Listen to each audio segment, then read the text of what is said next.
So let's now go through the illustrations.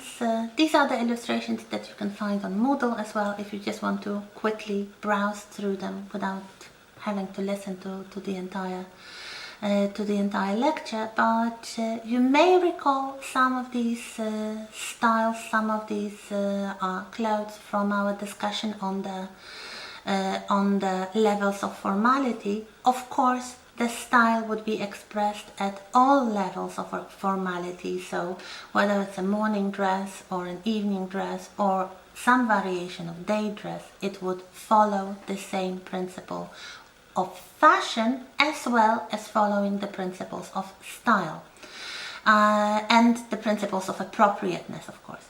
So we start in the later half of the second decade of the 19th century, so 18 teens, the fall of Napoleon, the elongated triangular shape of the dress is already very popular. There is still the elevated waistline. It will stay this way for a while, but you have more and more of those horizontal decorations. The hems of dresses, as you can see here in the fashion plates, are almost always decorated with something simple or something much more pronounced. A popular version are three-dimensional applications.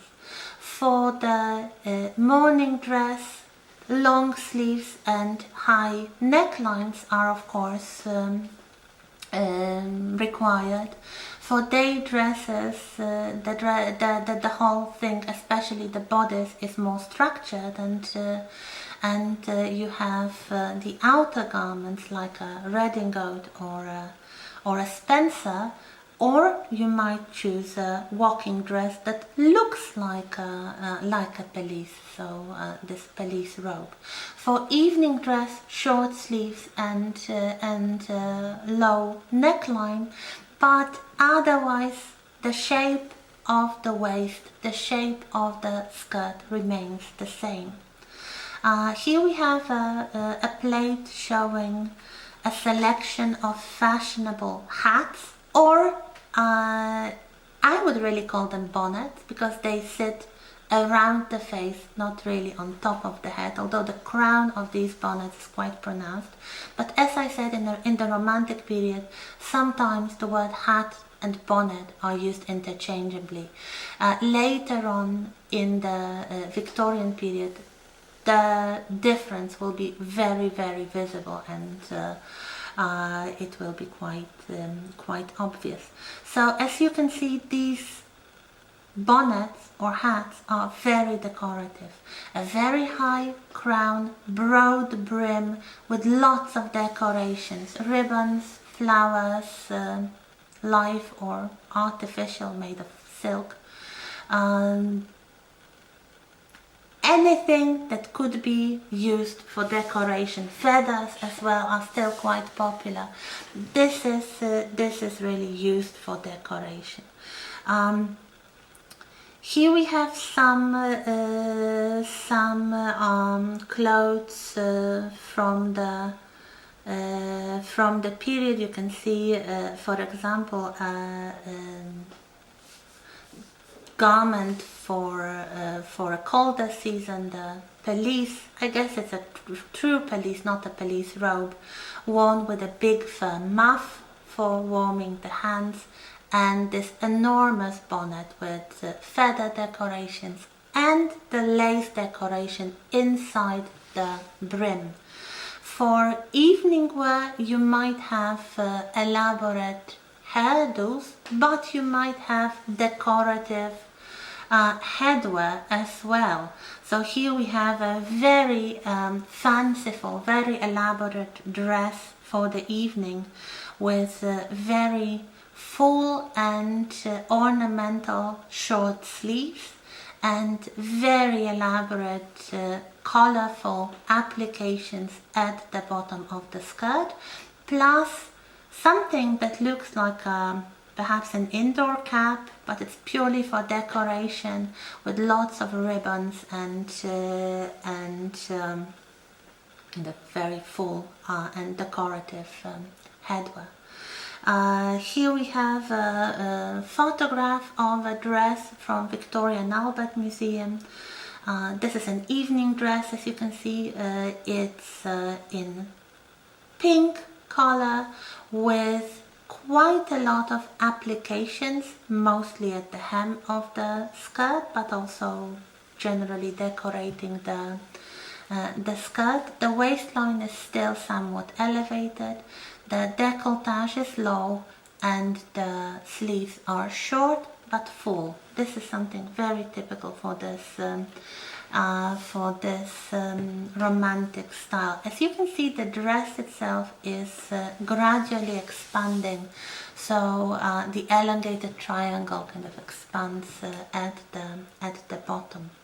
Then a few clothes from the 1820s. We have the fashion plates. You start noticing sometimes the pointed bodices, like here the blue bodice with very decorative puffed sleeves and a very decorative hat with feathers. Note the collar, it's kind of flat lace collar, probably going back to the 17th century. They take a lot of inspirations from different historical moments. Here we have a dress, probably a day dress because the sleeves are long. It's white, but the level of the waist is descending. And note those sleeves, the paneled sleeves consisting of many areas. Here we have an example of the police robe from Victoria and Albert Museum again. So this walking dress that looks like an outer garment already, worn with a matching big bonnet and a shawl. The shawls, as I said, are still very popular. Collars are very important. Of course, they are almost always white for the reasons I already discussed with you before. So to indicate cleanliness and neatness, which were very important for the people in the 19th century. So throughout the 19th century, you have those little white cuffs and little or not so little white collars. They might be inspired by different moments in history, like here you have those big flat collars with kind of triangular indentations. They were called the Van Dyck collar because apparently similar styles were portrayed by Anthony Van Dyck in the 17th century before the Civil War. This is the Cavalier style. This is the style of the court of Charles I.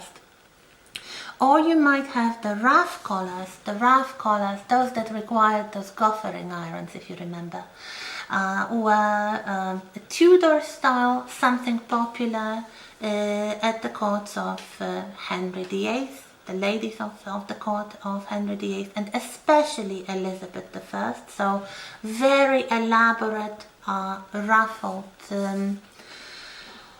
swathes of fabric sitting flat on, not flat, sitting kind of on the neck and basically encircling or kind of showing off the face, including the cleanliness and the white pale skin color of the face and neck.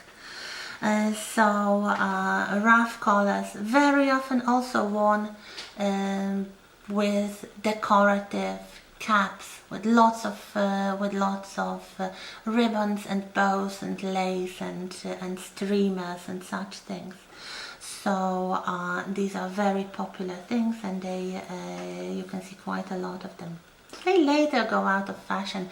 They were never very popular for evening wear because the evening wear required a lower décolletage, but otherwise they were very popular for day wear. Here we have a portrait of a lady, so of course it's full dress. What I would like to draw your attention to is the new fashionable hairstyle, the Madonna hairstyle with the central parting. This is the fashion, and I mean the romantic fashion in general, that values highly the symmetry. You do not really have asymmetrical elements in this fashion. The first asymmetrical elements will really be seen in the later Victorian style, so now everything had to be symmetrical. So the central parting with the kind of flattened sides are very popular. Another very popular style is to have a knot on top of the head, made from the back of the hair, and to have some sort of curls on the two sides of the face. They might be elongated, then they would be called the ringlets. They would be very, very fashionable also in the early Victorian style. Or they also might be curled, but arranged in a more horizontal way. And these curls were usually called the sausage curls, or the sausage rolls. They are quite popular, not only for evening wear, but for day wear as well, because you can arrange them, well, they would not be completely covered by a cap or a bonnet. So you could see the decorative arrangement of the hair in front, or the sides of the forehead. We have a lot of such elements. Some of the dress, mostly evening dresses, like here we have a full dress with a fan, and a dinner dress, which is also a version of a full dress, would be in richer colors. This beautiful red dress here is a good example. The dinner dress is shown with a hat. Hats were so fashionable in the Romantic period that they could be worn indoors for formal occasions. Some ladies would wear those hats indoors, or they would wear some decorative headdresses, especially if they didn't really have very good hair, and they might use hair extensions made of human hair but not their own, or they might opt for a simpler variation, that is to use a decorative headdress.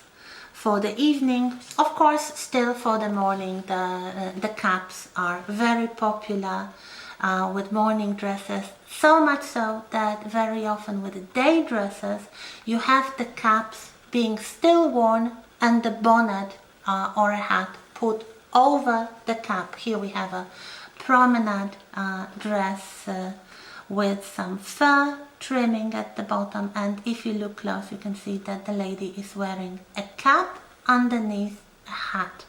A very fashionable thing to do. So this fashion, the height of the Romantic fashion, is, as I said, solidified around 1825. The hats are the biggest, they are very decorative. They sit on the head. They create another horizontal line with their brims. So they are really hats rather than bonnets.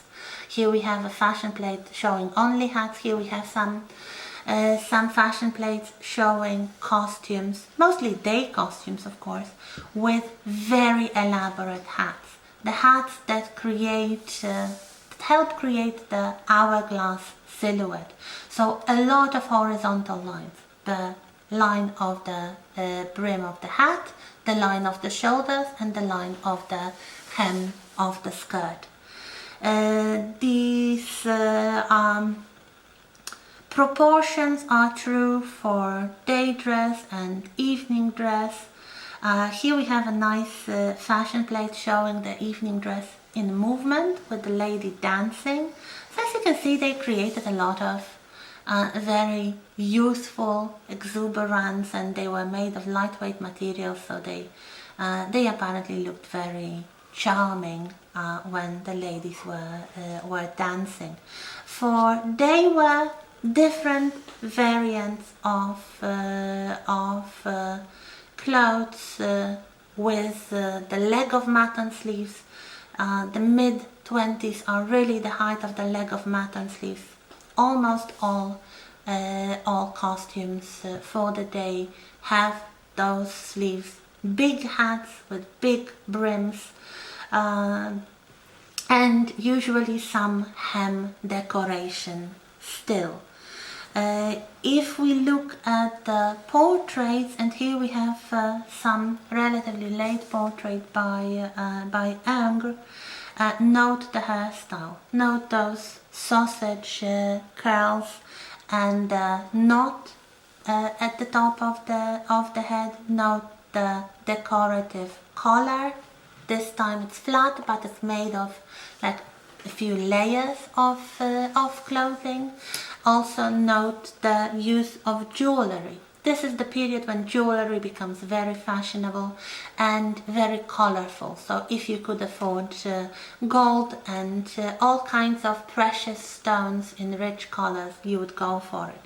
Bracelets are very popular. Decorative buckles for belts. So belts start to replace sashes once again. Also any kind of jewelry. Very often the jewelry, like the bracelets, would be worn in matching pairs, so they would be symmetrical. We have more of the fashion plates from the later 20s, and you basically, I hope you can see how far from neoclassicism it gets.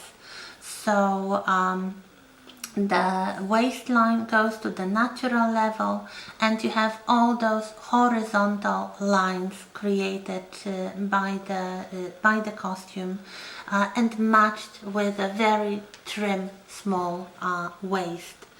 So here we have different variations of sleeves, but mostly variations on the leg of mutton seam with a big puff at the level of the shoulders. We have those enormous hats.